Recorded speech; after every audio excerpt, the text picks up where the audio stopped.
Okay, so I just got done teaching the 9:30 class. We were doing a bunch of kettlebell swings, and I had some people ask about lower back issues with the kettlebell swing, right? It's pretty common to see some faults that lead to lower back issues with the kettlebell swing. The most common fault that I find is doing an overhead or American swing. I just recommend that you don't do that, right? There's no need to take this all the way up overhead. That was kind of developed as a competition standard. You don't really need to compete in kettlebell swings. It's a great conditioning movement, and you should do them, but they shouldn't hurt your lower back, and you don't need to go overhead. So let's talk about how to avoid lower back issues with kettlebell swings. First of all, you should address the tightness in your glutes, because a lot of times the lower back tightens up because the glutes and the hamstrings are tight and you're not stretching enough. So start there, stretch. I'll put up some separate videos with stretching routines for your hamstrings and glutes, but that's where I would start, is working on your mobility.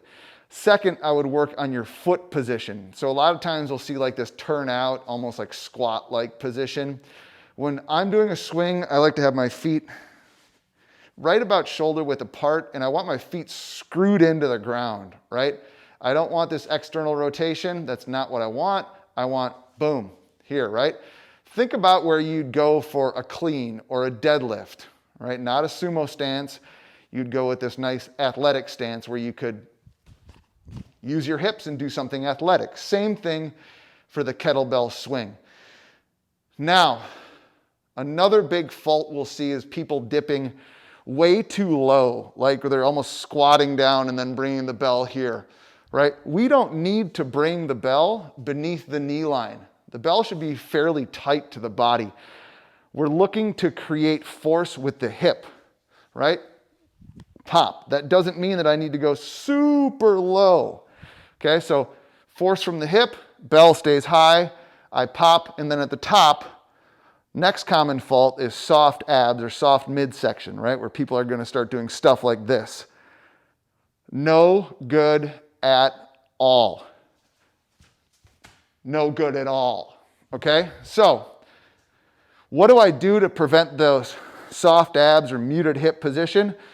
When I swing, as soon as I get here, I squeeze, right? My butt squeezes, my abs squeeze.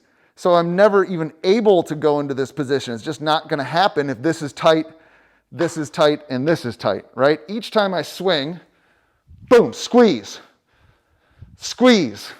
Now, the next common fault with kettlebell swings that we'll see is a loose neck position. And we'll see this a lot of times in CrossFit or other competitive exercise sports when people are going just too fast for their own good.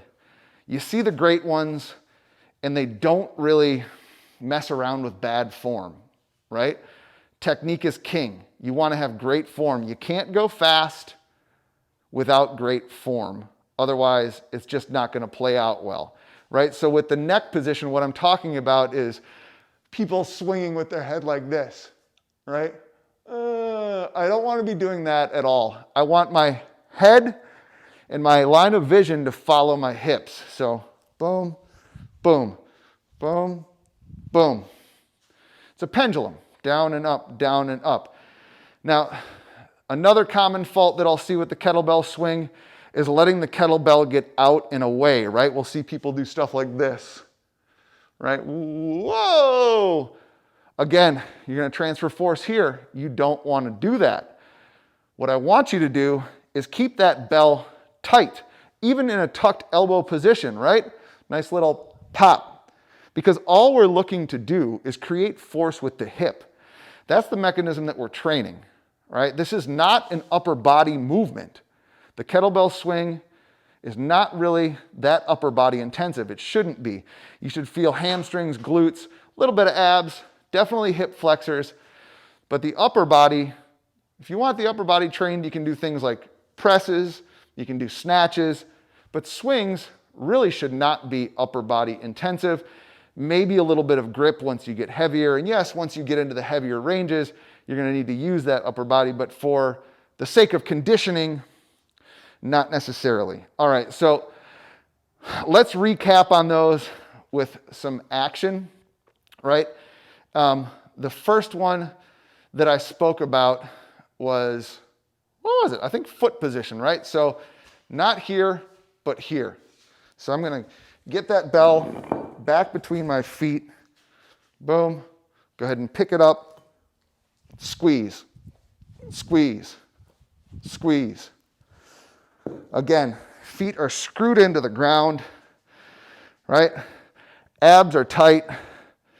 Head is in line the whole time.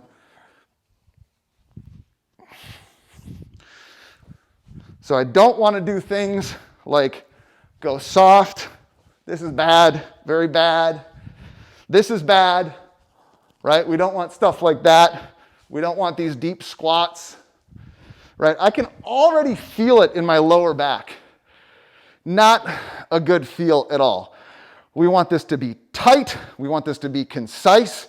We want this to be done with great and mechanical form, okay? Squeeze, squeeze, squeeze, squeeze, squeeze. Boom. And again, I think I covered it already, but head position, hyper important on this one, right? I want to be here. I don't want this. This is bad, right? All right, I hope that helps you guys out with your kettlebell swing. I will definitely be back around with more videos as you guys bring questions to me. Almost daily in classes I'm getting questions, which is awesome because it will allow me outside of class times to address through little short videos like this. All right, guys, I hope you have a great rest of your day. I will be back with more stuff like this tomorrow. Bring me your questions. Let me help.